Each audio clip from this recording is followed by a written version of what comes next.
Hi friends, welcome to my channel. ಇವತ್ತು ನಾವು ಒಂದು ಬಹಳ ಕುತೂಹಲಕಾರಿ ವಿಷಯದ ಬಗ್ಗೆ ಮಾತಾಡೋಣ. ಮನುಷ್ಯ ಸತ್ತ ಮೇಲೆ ಏನಾಗುತ್ತೆ ಅನ್ನೋದು ಎಲ್ಲರಿಗೂ ಇರೋ ದೊಡ್ಡ ಪ್ರಶ್ನೆ. ಅದರಲ್ಲೂ ಮರಣದ ಸರಿಯಾಗಿ 24 ಗಂಟೆಗಳ ನಂತರ ಆತ್ಮವು ಮರಳಿ ತನ್ನ ಮನೆಗೆ ಏಕೆ ಬರುತ್ತೆ? ಇದು ಕೇವಲ ತನ್ನ ಹೆಂಡತಿ ಮಕ್ಕಳ ಮೇಲೆ ಇರೋ ಅತಿಯಾದ ವ್ಯಾಮೋಹನ, ಅಥವಾ ಸಾಯೋಕೆ ಮುಂಚೆ ತಾನು ಅನ್ಕೊಂಡ ಕೆಲಸಗಳನ್ನ ಪೂರ್ತಿ ಮಾಡೋಕೆ ಆಗ್ಲಿಲ್ಲ ಅನ್ನೋ ಅರ್ಧಕ್ಕೆ ನಿಂತ ಆಸೆನಾ? ಇಲ್ಲ ಅಂದ್ರೆ ಈ ಸೃಷ್ಟಿಕರ್ತರ ಮಾಡಿರೋ ಯಾವುದೋ ಒಂದು ಗುಪ್ತ ನಿಯಮನ? ಸತ್ತ ಮೇಲೆ ಆತ್ಮವು ತನ್ನವರನ್ನ ನೋಡುತ್ತಾ ಮನೆಯಲ್ಲಿ ಅವರಿಗಾಗಿ ಅಳ್ತಿರೋದನ್ನ ನೋಡಿ ಆ ಆತ್ಮಕ್ಕೂ ಕಣ್ಣೀರು ಬರುತ್ತಾ? ಇವತ್ತು ನಾವು ಗರುಡ ಪುರಾಣದಲ್ಲಿರುವ ರಹಸ್ಯಗಳನ್ನು ತಿಳಿಯೋಣ. ಬನ್ನಿ, ಆತ್ಮದ ಆ ದಿವ್ಯ ಪ್ರಯಾಣದ ಸತ್ಯ ಏನು ಅಂತ ಇವತ್ತು ಒಂದೊಂದಾಗಿ ನೋಡೋಣ. ಒಮ್ಮೆ ಗರುಡ ದೇವರು ಭೂಮಿಯ ಕಡೆ ನೋಡಿದಾಗ ಭೂಮಿಯ ಮೇಲೆ ಒಂದು ಮನೆಯ ಅಂಗಳದಲ್ಲಿ ಎಲ್ರೂ ಗುಂಪು ಸೇರಿರೋದು ಕಾಣಿಸುತ್ತೆ. ಅಲ್ಲಿ ದೊಡ್ಡ ಶೋಕದ ವಾತಾವರಣ ಇತ್ತು. ಎಲ್ಲರ ಮುಖದಲ್ಲೂ ದುಃಖ, ಕಣ್ಣಲ್ಲಿ ನೀರು. ಮನೆಯ ಅಂಗಳದ ಮಧ್ಯದಲ್ಲಿ ಒಬ್ಬ ವ್ಯಕ್ತಿಯ ಪ್ರಾಣವಿಲ್ಲದ ಶರೀರ ಮಲಗಿಸಿದ್ರು. ಅವರ ಕುಟುಂಬದವರು ಅವರನ್ನು ನೋಡಿ ಅಳ್ತಾ ಇದ್ರು. ಈ ದೃಶ್ಯವನ್ನು ಮೇಲೆ ನಿಂತು ನೋಡುತ್ತಿದ್ದ ಗರುಡ ದೇವರ ಮನಸ್ಸಿನಲ್ಲಿ ಒಂದು ದೊಡ್ಡ ಅನುಮಾನ ಬಂತು. ಅವರು ಅನ್ಕೊಂಡ್ರು, ಈಗ ಈ ಶರೀರದಲ್ಲಿ ಪ್ರಾಣ ಇಲ್ಲ ನಿಜ, ಆದ್ರೆ ಈ ಶರೀರವನ್ನ ಬಿಟ್ಟು ಹೋದ ಆ ಆತ್ಮ ಈಗ ಎಲ್ಲಿದೆ? ಅದು ಇಷ್ಟೆಲ್ಲ ಜನರು ಅಳ್ತಿರೋದನ್ನ ನೋಡ್ತಾ ಇದ್ಯಾ?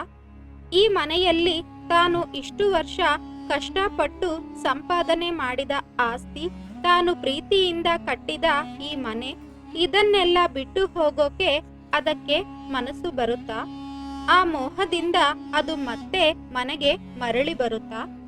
ಈ ಎಲ್ಲ ಪ್ರಶ್ನೆಗಳು ಗರುಡ ದೇವರನ್ನು ತುಂಬಾ ಕಾಡೋಕೆ ಶುರು ಮಾಡುತ್ತೆ. ಅವರಿಗೆ ಈ ರಹಸ್ಯವನ್ನು ಹೇಗಾದರೂ ಮಾಡಿ ತಿಳಿದುಕೊಳ್ಳಬೇಕು ಎಂದು ಯಮಧರ್ಮರಾಜನಿಂದ ಮಾತ್ರ ಸಾಧ್ಯ ಅಂತ ಅನ್ಕೊಂಡು ಗರುಡ ದೇವರು ನೇರವಾಗಿ ಯಮಲೋಕಕ್ಕೆ ಪ್ರಯಾಣ ಬೆಳೆಸಿದರು.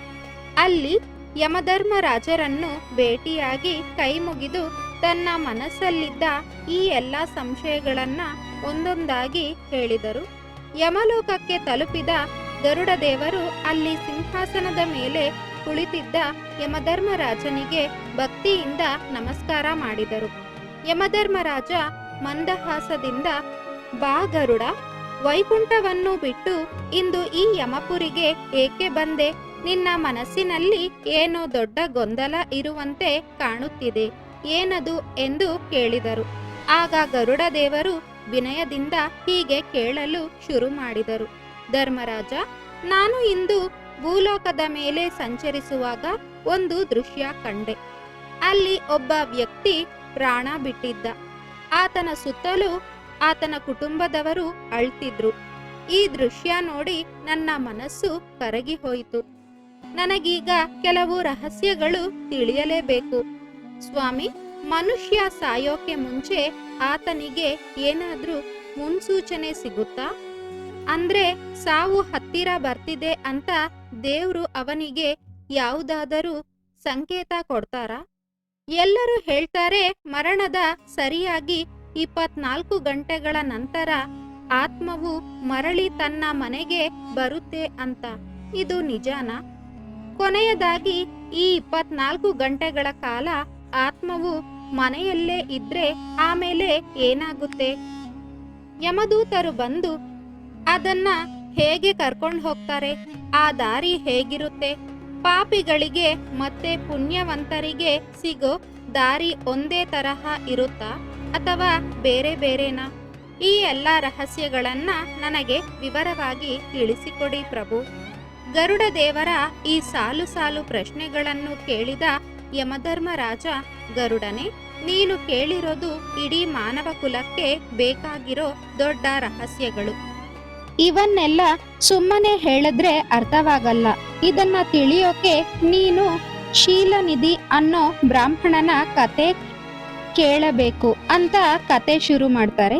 ಬಹಳ ವರ್ಷಗಳ ಹಿಂದೆ ಸುವರ್ಣಪುರಿ ಎಂಬ ರಾಜ್ಯದಲ್ಲಿ ಶೀಲನಿಧಿ ಎಂಬ ಬ್ರಾಹ್ಮಣರಿದ್ದರು. ಇವರು ಬರೀ ಹೆಸರಿಗೆ ಮಾತ್ರ ಬ್ರಾಹ್ಮಣರಲ್ಲ, ಇವರು ನಿಜವಾದ ಜ್ಞಾನಿ.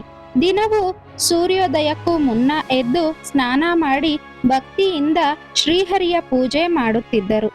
ಇವರಿಗೆ ಮನೆಯಲ್ಲಿ ಸುಖಕ್ಕೆ ಏನೂ ಕೊರತೆ ಇರಲಿಲ್ಲ. ಗುಣವಂತಳಾದ ಹೆಂಡತಿ, ತಂದೆಯ ಮಾತನ್ನು ಮೀರದ ಮಕ್ಕಳು, ಬೇಕಾದಷ್ಟು ಆಸ್ತಿ ಅಂತಸ್ತು ಎಲ್ಲವೂ ಇತ್ತು. ಊರಿನ ಜನರೆಲ್ಲ ಇವರನ್ನು ನೋಡಿ ಎಂತಹ ಪುಣ್ಯವಂತ ಈತ ಎಂದು ಅಂದುಕೊಳ್ಳುತ್ತಿದ್ದರು. ಆದರೆ ಶೀಲನಿಧಿಯ ಮನಸ್ಸಿನ ಆಳದಲ್ಲಿ ಒಂದು ದೊಡ್ಡ ನೋವಿತ್ತು. ಅದೆಂದರೆ ಸಾವಿನ ಭಯ. ದಾರಿಯಲ್ಲಿ ಯಾರಾದರೂ ಸತ್ತ ಸುದ್ದಿ ಕೇಳಿದರೆ, ಯಾರಾದರೂ ಅಳುತ್ತಿರುವುದನ್ನು ಕಂಡರೆ ಅವರಿಗೆ ಕೈಕಾಲು ನಡುಕ ಶುರುವಾಗುತ್ತಿತ್ತು.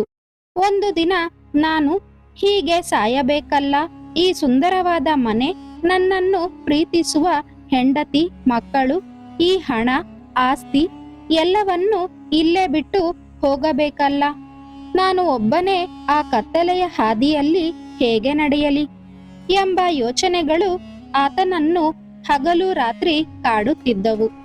ಈ ಭಯದಿಂದ ಆತನಿಗೆ ಸರಿಯಾಗಿ ಹಸಿವಾಗುತ್ತಿರಲಿಲ್ಲ. ರಾತ್ರಿ ಇಡೀ ನಿದ್ದೆ ಬರುತ್ತಿರಲಿಲ್ಲ. ಆತನು ಎಷ್ಟೋ ಜನ ಪಂಡಿತರನ್ನು, ಸಾಧುಗಳನ್ನ ಕೇಳಿದ. ಸ್ವಾಮಿ, ಸಾಯೋಕೆ ಮುಂಚೆ ಏನಾದ್ರೂ ಗೊತ್ತಾಗುತ್ತಾ? ನನಗೆ ಸಾಯೋಕೆ ಭಯ ಆಗ್ತಿದೆ, ಇದಕ್ಕೆ ಪರಿಹಾರ ಏನು ಅಂತ. ಆದರೆ ಯಾರಿಗೂ ಈತನಿಗೆ ಸಮಾಧಾನ ನೀಡಲು ಸಾಧ್ಯವಾಗಲಿಲ್ಲ. ಕೊನೆಗೆ ಶೀಲನಿಧಿ ಒಂದು ನಿರ್ಧಾರ ಮಾಡಿದರು. ಈ ಮರಣದ ರಹಸ್ಯವನ್ನು ನಾನು ತಿಳಿಯಲೇಬೇಕು, ಇಲ್ಲದಿದ್ದರೆ ನನಗೆ ಶಾಂತಿ ಸಿಗಲ್ಲ ಎಂದು ಅಂದುಕೊಂಡು ತನ್ನ ಮನೆ ಮಠ ಎಲ್ಲವನ್ನೂ ಬಿಟ್ಟು ಕಾಡಿನ ಕಡೆಗೆ ನಡೆದರು. ಒಂದು ಭಯಾನಕವಾದ ದಟ್ಟ ಕಾಡಿಗೆ ಬಂದರು. ಅಲ್ಲಿ ಮರ ಗಿಡಗಳು ಎಷ್ಟೊಂದು ದಟ್ಟವಾಗಿದ್ದವು ಎಂದರೆ ಸೂರ್ಯನ ಬೆಳಕು ಕೂಡ ಕೆಳಗೆ ಬೀಳುತ್ತಿರಲಿಲ್ಲ. ಅಲ್ಲಿ ಒಬ್ಬರು ಮಹಾನ್ ತಪಸ್ವಿಗಳು ಕಣ್ಣು ಮುಚ್ಚಿ ಧ್ಯಾನ ಮಾಡುತ್ತಿರುವುದನ್ನು ಕಂಡರು. ಅವರ ಮುಖದಲ್ಲಿ ಒಂದು ದಿವ್ಯವಾದ ತೇಜಸ್ಸಿತ್ತು. ಶೀಲನಿಧಿ ಓಡಿ ಹೋಗಿ ಅವರ ಪಾದಗಳಿಗೆ ಬಿದ್ದು ಅಳುತ್ತಾ ತನ್ನ ಭಯವನ್ನೆಲ್ಲ ಹೇಳಿಕೊಂಡರು. ಆಗ ಆ ಮಹಾತ್ಮರು ಕಣ್ಣು ಬಿಟ್ಟು ನಗುತ್ತಾ ಹೀಗೆ ಹೇಳಿದರು, ನೋಡು ಶೀಲನಿಧಿ, ಸಾವೆಂದರೆ ಭಯ ಪಡುವ ವಿಷಯವಲ್ಲ, ಅದು ಈ ಸೃಷ್ಟಿಯ ನಿಯಮ. ನೀನು ಈ ರಹಸ್ಯ ತಿಳಿಯಬೇಕೆಂದು ಇಷ್ಟು ದೂರ ಬಂದಿರುವೆ. ನಿನಗೆ ಬೇಕಾದ ಉತ್ತರಗಳು ಇಲ್ಲಿ ಸಿಗುತ್ತವೆ.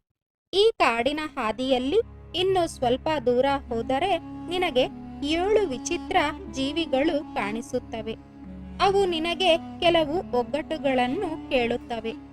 ನೀನು ಆ ಪ್ರಶ್ನೆಗಳಿಗೆ ಸರಿಯಾದ ಉತ್ತರ ಕೊಟ್ಟರೆ ಪ್ರತಿಯೊಂದು ಜೀವಿಯು ನಿನಗೆ ಮರಣದ ಒಂದೊಂದು ಸಂಕೇತವನ್ನು ತಿಳಿಸುತ್ತದೆ. ಶೀಲನಿಧಿ ಧೈರ್ಯ ತಂದುಕೊಂಡು ಕಾಡಿನ ಒಳಗೆ ಆ ರಹಸ್ಯಮಯ ಹಾದಿಯಲ್ಲಿ ನಡೆಯಲು ಶುರು ಮಾಡಿದರು. ಶೀಲನಿಧಿ ಧೈರ್ಯ ತಂದುಕೊಂಡು ಕಾಡಿನ ಒಳಗೆ ಆ ರಹಸ್ಯಮಯ ಹಾದಿಯಲ್ಲಿ ನಡೆಯಲು ಶುರು ಮಾಡಿದರು. ಕಾಡಿನ ದಟ್ಟವಾದ ಹಾದಿಯಲ್ಲಿ ನಡೆಯುತ್ತಿದ್ದಾಗ ಆಕಾಶವನ್ನೇ ಮುಟ್ಟುವಷ್ಟು ಎತ್ತರ ಬೆಳೆದಿದ್ದ ಒಂದು ವಿಚಿತ್ರವಾದ ಮರ ಎದುರಾಯಿತು. ಆ ಮರದ ಕೊಂಬೆಗಳು ಮನುಷ್ಯನ ಕೈಗಳಂತೆ ಚಾಚಿದ್ದವು. ಆತನು ಹತ್ತಿರ ಹೋಗುತ್ತಿದ್ದಂತೆ ಮರವು ಗುಡುಗಿನಂತಹ ಧ್ವನಿಯಲ್ಲಿ ಮಾತನಾಡಲು ಶುರು ಮಾಡಿತು. ನಿಲ್ಲು ಬ್ರಾಹ್ಮಣನೇ, ಈ ರಹಸ್ಯದ ಹಾದಿಯಲ್ಲಿ ಮುಂದೆ ಹೋಗಬೇಕೆಂದರೆ ಮೊದಲು ನನ್ನ ಪ್ರಶ್ನೆಗೆ ಉತ್ತರ ಕೊಡು. ಈ ಲೋಕದಲ್ಲಿ ರೆಕ್ಕೆಗಳಿಲ್ಲದಿದ್ದರೂ ಹಾರಾಡುತ್ತೆ, ಕಾಲುಗಳಿಲ್ಲದಿದ್ದರೂ ಓಡುತ್ತೆ, ಯಾರ ಕಣ್ಣಿಗೂ ಕಾಣಿಸಲ್ಲ. ಆದರೆ ಅದು ಇಲ್ಲದೆ ಯಾರೂ ಬದುಕೋಕೆ ಸಾಧ್ಯವಿಲ್ಲ. ಅದು ಯಾವುದು? ಶೀಲನಿಧಿ ಒಂದು ಕ್ಷಣ ಯೋಚಿಸಿ, ವೃಕ್ಷರಾಜನೇ, ಅದು ಗಾಳಿ ಅಂದರು. ಮರವು ಸಂತೋಷದಿಂದ ತನ್ನ ಎಲೆಗಳನ್ನು ಅಲ್ಲಾಡಿಸುತ್ತಾ ಹೀಗೆ ಹೇಳಿತು, ಸರಿಯಾದ ಉತ್ತರ. ಈಗ ಮೊದಲನೇ ರಹಸ್ಯ ಕೇಳು. ಮನುಷ್ಯನ ಸಾವಿನ ಸಮಯ ಹತ್ತಿರ ಬಂದಾಗ ಆತನ ಶರೀರದ ಒಳಗಿರುವ ಜೀವಶಕ್ತಿ ಕಡಿಮೆಯಾಗುತ್ತಾ ಹೋಗುತ್ತೆ. ಯಾವುದೇ ಕೆಲಸ ಮಾಡದಿದ್ದರೂ ಮೈಯಲ್ಲಿ ಶಕ್ತಿ ಇಲ್ಲದಂತಾಗುತ್ತೆ. ಸುಮ್ಮನೆ ಅತಿಯಾದ ಸುಸ್ತು ಮತ್ತು ಆಯಾಸವಾಗುತ್ತೆ. ಇದು ಮರಣದ ಮೊದಲನೇ ಮುನ್ಸೂಚನೆ. ಮತ್ತಷ್ಟು ಮುಂದೆ ಹೋದಾಗ ಒಂದು ಒಣಗಿದ ಮರದ ಮೇಲೆ ದೈತ್ಯಾಕಾರದ ಹದ್ದೊಂದು ಕುಳಿತಿತ್ತು. ಅದರ ಕಣ್ಣುಗಳು ಬೆಂಕಿಯಂತೆ ಹೊಳೆಯುತ್ತಿದ್ದವು. ಅದು ರೆಕ್ಕೆ ಬಡಿಯುತ್ತಾ ಕೇಳಿತು. ಹುಟ್ಟಿದ ಕ್ಷಣದಿಂದಲೂ ಕ್ಷಣ ಕ್ಷಣಕ್ಕೂ ಕಡಿಮೆ ಆಗುತ್ತಲೇ ಇರುತ್ತೆ. ಆದರೆ ಮನುಷ್ಯನಿಗೆ ಅದು ಎಷ್ಟು ಸಿಕ್ಕಿದ್ದರೂ ಸಾಕು ಅಂತ ಅನಿಸಲ್ಲ. ಅದು ಏನು? ಶೀಲನಿಧಿ ವಿನಯದಿಂದ ಅದು ಮನುಷ್ಯನ ಸಮಯ ಅಥವಾ ಆಯಸ್ಸು ಎಂದರು. ಹದ್ದು ಗಂಭೀರವಾಗಿ ಹೇಳಿತು, ಸತ್ಯ ಹೇಳಿದೆ. ಎರಡನೇ ಸಂಕೇತ. ಸಾವು ಹತ್ತಿರವಾದಾಗ ಮನುಷ್ಯನ ದೃಷ್ಟಿ ಮಂಜಾಗುತ್ತೆ. ತನ್ನ ಕಣ್ಣ ಮುಂದಿರುವ ತನ್ನವರ ಮುಖಗಳೇ ಆತನಿಗೆ ಸರಿಯಾಗಿ ಕಾಣಿಸಲ್ಲ. ಅಷ್ಟೇ ಅಲ್ಲ, ಹೊರಗಿನ ಲೋಕದ ಶಬ್ದಗಳಿಂದ ಒಳಗಿನ ಮೌನವೇ ಆತನಿಗೆ ಹೆಚ್ಚಾಗಿ ಕೇಳಿಸುತ್ತೆ. ಇನ್ನು ಮುಂದೆ ದಾರಿಯಲ್ಲಿ ಹೋಗುತ್ತಿರುವಾಗ ಒಂದು ಕತ್ತೆ ದಾರಿಗೆ ಅಡ್ಡವಾಗಿ ನಿಂತಿತ್ತು. ಅದು ಕೇಳಿತು, ಈ ಪ್ರಪಂಚದಲ್ಲಿ ಒಂದು ವಿಚಿತ್ರ ವಸ್ತುವಿದೆ. ಅದು ಎಷ್ಟೆಷ್ಟು ಖಾಲಿಯಾಗುತ್ತೋ ಅಷ್ಟಷ್ಟು ಜಾಸ್ತಿ ಭಾರ ಅಂತ ಅನಿಸುತ್ತೆ. ಅದು ಯಾವುದು ಗೊತ್ತಾ? ಅದಕ್ಕೆ ಬ್ರಾಹ್ಮಣ, ಅದು ಚಿಂತೆ. ಮನಸ್ಸು ಖಾಲಿಯಾದಷ್ಟು ಚಿಂತೆಯ ಭಾರ ಹೆಚ್ಚಾಗುತ್ತೆ. ಕತ್ತೆ ಅಂದಿತು, ನಿಜ. ಮೂರನೇ ಸಂಕೇತವೇನೆಂದರೆ ಶರೀರದ ಚರ್ಮ ತನ್ನ ಬಿಗಿತವನ್ನು ಕಳೆದುಕೊಂಡು ಸುಕ್ಕುಗಟ್ಟಲು ಶುರುವಾಗುತ್ತೆ. ತಲೆಗೂದಲು ಬೆಳ್ಳಗಾಗುತ್ತೆ. ಇದು ದೇಹವು ತನ್ನ ಅವಧಿಯನ್ನು ಮುಗಿಸಿ ಮಣ್ಣಿಗೆ ಮರಳಲು ಸಿದ್ಧವಾಗುತ್ತದೆ ಎನ್ನುವ ಸೂಚನೆ. ಕಾಡಿನ ಭಯಾನಕ ಹಾದಿಯಲ್ಲಿ ಒಂದು ಬೃಹತ್ ಸಿಂಹ ಎದುರಾಯಿತು. ಅದು ಗರ್ಜಿಸುತ್ತಾ ಕೇಳಿತು. ನೋಡೋಕೆ ಶೂನ್ಯವಾಗಿ ಅಂದ್ರೆ ಖಾಲಿಯಾಗಿ ಕಂಡರೂ ಇಡೀ ಬ್ರಹ್ಮಾಂಡವನ್ನು ತನ್ನ ಹೊಟ್ಟೆಯಲ್ಲಿ ಇಟ್ಟುಕೊಂಡಿರೋದು ಯಾವುದು? ಅದಕ್ಕೆ ಬ್ರಾಹ್ಮಣ ಧೈರ್ಯವಾಗಿ, ಅದು ಆಕಾಶ ಎಂದರು. ಸಿಂಹವು ಶಾಂತವಾಗಿ ಹೇಳಿತು, ನಾಲ್ಕನೇ ಸಂಕೇತ ಕೇಳು. ಸಾವು ಹತ್ತಿರ ಬಂದಾಗ ಮನುಷ್ಯನ ಮುಖದ ಮೇಲಿರುವ ತೇಜಸ್ಸು ಅಥವಾ ಕಳೆ ಮಾಯವಾಗುತ್ತೆ. ಮುಖವು ಒಂದು ರೀತಿಯ ಹಳದಿ ಅಥವಾ ಕಪ್ಪಾದ ಬಣ್ಣಕ್ಕೆ ತಿರುಗುತ್ತೆ. ಅಂದರೆ ಅವನೊಳಗಿರುವ ಪ್ರಾಣಶಕ್ತಿ ನಿಧಾನವಾಗಿ ಹೊರಬರಲು ಸಿದ್ಧವಾಗುತ್ತಿದೆ ಎಂದು ಅರ್ಥ. ಮುಂದೆ ಹೋದಾಗ ಹಸಿರಾದ ಹುಲ್ಲುಗಾವಲಿನಲ್ಲಿ ಒಂದು ದಿವ್ಯವಾದ ಹಸು ಮೇಯುತ್ತಿತ್ತು. ಅದು ಪ್ರೀತಿಯಿಂದ ಕೇಳಿತು, ಕುಡಿಯದಿದ್ದರೂ ಜೀವ ಕಾಪಾಡುವ ಮತ್ತು ಕಣ್ಣಿಗೆ ಕಾಣದ ಆ ಅದೃಶ್ಯ ಅಮೃತ ಯಾವುದು? ಬ್ರಾಹ್ಮಣ ಕೈಮುಗಿದು, ಅಮ್ಮ, ಅದು ಪ್ರಾಣವಾಯು ಎಂದರು. ಹಸು ಮಮತೆಯಿಂದ ಹೇಳಿತು, ಐದನೇ ಸಂಕೇತವೇನೆಂದರೆ ಮನುಷ್ಯನಿಗೆ ಆಹಾರದ ಮೇಲೆ ಆಸೆ ಹೊರಟು ಹೋಗುತ್ತೆ. ಎಷ್ಟೇ ರುಚಿಯಾದ ಪದಾರ್ಥಗಳನ್ನು ಮುಂದಿಟ್ಟರೂ ಆತನ ನಾಲಿಗೆಗೆ ರುಚಿ ತಿಳಿಯಲ್ಲ. ಶರೀರವು ಆಹಾರವನ್ನು ಸ್ವೀಕರಿಸಲು ನಿರಾಕರಿಸುತ್ತೆ. ಒಂದು ತಿಳಿ ನೀರಿನ ಕೆರೆಯಲ್ಲಿ ಎರಡು ಹಂಸಗಳು ಈಜುತ್ತಿದ್ದವು. ಅವು ಕೇಳಿದವು, ಯಾವಾಗಲೂ ಇನ್ನೊಬ್ಬರನ್ನೇ ನಕಲು ಮಾಡುವ, ಆದರೆ ತನಗೆ ಅಂತ ಒಂದು ಸ್ವಂತ ರೂಪ ಇಲ್ಲದ ವಸ್ತು ಯಾವುದು? ಬ್ರಾಹ್ಮಣ, ಅದು ಮನುಷ್ಯನ ನೆರಳು. ಹಂಸಗಳು ಹೇಳಿದವು, ಆರನೇ ಸಂಕೇತವೇನೆಂದರೆ ಮರಣಕ್ಕೆ ಕೆಲವು ದಿನಗಳ ಮುನ್ನ ಮನುಷ್ಯನಿಗೆ ಭಯಾನಕ ಮತ್ತು ವಿಚಿತ್ರವಾದ ಕನಸುಗಳು ಬೀಳಲು ಶುರುವಾಗುತ್ತೆ. ಸತ್ತ ಹಿರಿಯರು ಕನಸಿನಲ್ಲಿ ಕಾಣಿಸಿಕೊಳ್ಳುತ್ತಾರೆ. ಆತ್ಮವು ತನ್ನ ಮುಂದಿನ ಪ್ರಯಾಣದ ಬಗ್ಗೆ ಅರಿವು ಮೂಡಿಸಲು ಇಂತಹ ಸಂಕೇತಗಳನ್ನು ನೀಡುತ್ತೆ. ಕೊನೆಯಲ್ಲಿ ಕಾಡಿನ ದಾರಿಯಲ್ಲಿ ಗಜರಾಜ ಎದುರಾದ. ಆತನು ಗಂಭೀರವಾಗಿ ಕೇಳಿದರು, ಯಾವ ವಸ್ತು ಒಂದು ಕ್ಷಣವೂ ನಿಲ್ಲದೆ ಸಾಗುತ್ತಲೇ ಇರುತ್ತೆ, ಆದರೆ ಅದರ ಅಂತ್ಯ ಎಲ್ಲಿ ಅನ್ನೋದು ಮೊದಲೇ ನಿರ್ಧಾರವಾಗಿರುತ್ತೆ. ಬ್ರಾಹ್ಮಣ ಭಕ್ತಿಯಿಂದ, ಗಜರಾಜನೇ, ಅದು ಮನುಷ್ಯನ ಜೀವನ ಎಂದರು. ಆನೆ ತನ್ನ ಸೊಂಡಿಲು ಎತ್ತಿ ಆಶೀರ್ವದಿಸುತ್ತಾ ಅಂತಿಮ ರಹಸ್ಯ ಹೇಳಿತು. ಎಲ್ಲ ಸಂಕೇತಗಳು ಮುಗಿದ ಮೇಲೆ ಸಾಯುವ ಮನುಷ್ಯನ ಮನಸ್ಸಿನಲ್ಲಿ ಒಂದು ಅತೀವವಾದ ಶಾಂತಿ ನೆಲೆಸುತ್ತೆ. ಇದುವರೆಗೆ ಕಾಡುತ್ತಿದ್ದ ಭಯ, ಮೋಹ ಎಲ್ಲವೂ ಮಾಯವಾಗಿ ಆತನು ತನ್ನ ಸಾವನ್ನು ಸಂತೋಷದಿಂದ ಒಪ್ಪಿಕೊಳ್ಳುತ್ತಾನೆ. ಗರುಡ, ಮರಣ ಎನ್ನುವುದು ಕೇವಲ ದೇಹದ ಅಂತ್ಯವೇ ಹೊರತು ಆತ್ಮದ್ದಲ್ಲ. ಒಬ್ಬ ವ್ಯಕ್ತಿ ಪ್ರಾಣ ಬಿಟ್ಟ ತಕ್ಷಣ ಆತನ ಆತ್ಮವು ಶರೀರದಿಂದ ಹೊರಬರುತ್ತದೆ. ಆದರೆ ಅದು ತಕ್ಷಣವೇ ಯಮಲೋಕಕ್ಕೆ ಪ್ರಯಾಣಿಸುವುದಿಲ್ಲ. ಆತ್ಮವು ದೇಹದಿಂದ ಹೊರಬಂದಾಗ ಅದಕ್ಕೆ ತಾನು ಸತ್ತಿದ್ದೇನೆ ಎಂಬುದು ತಕ್ಷಣಕ್ಕೆ ನಂಬಲು ಸಾಧ್ಯವಾಗುವುದಿಲ್ಲ. ಅದು ತನ್ನ ಮನೆಯವರನ್ನು ಮಾತನಾಡಿಸಲು ಪ್ರಯತ್ನಿಸುತ್ತದೆ, ಅವರನ್ನು ಮುಟ್ಟಲು ಹೋಗುತ್ತದೆ. ಆದರೆ ಯಾರೂ ತನಗೆ ಸ್ಪಂದಿಸುತ್ತಿಲ್ಲ ಎಂದು ಕಂಡಾಗ ಆತ್ಮವು ದಿಕ್ಕು ತೋಚದಂತಾಗುತ್ತದೆ. ಈ ಗೊಂದಲದಲ್ಲಿ ಕಳೆಯುವ ಮೊದಲ ಸಮಯವೇ ಆ 24 ಗಂಟೆಗಳು. ಮನುಷ್ಯನು ಜೀವಿತಾವಧಿಯಲ್ಲಿ ತನ್ನ ಮನೆ, ಆಸ್ತಿ ಮತ್ತು ಕುಟುಂಬದ ಮೇಲೆ ಅಪಾರವಾದ ವ್ಯಾಮೋಹ ಬೆಳೆಸಿಕೊಂಡಿರುತ್ತಾನೆ. ಈ ಮೋಹ ಎಂಬ ಅಂಟು ಆತ್ಮವನ್ನು ಸುಲಭವಾಗಿ ಬಿಡುವುದಿಲ್ಲ.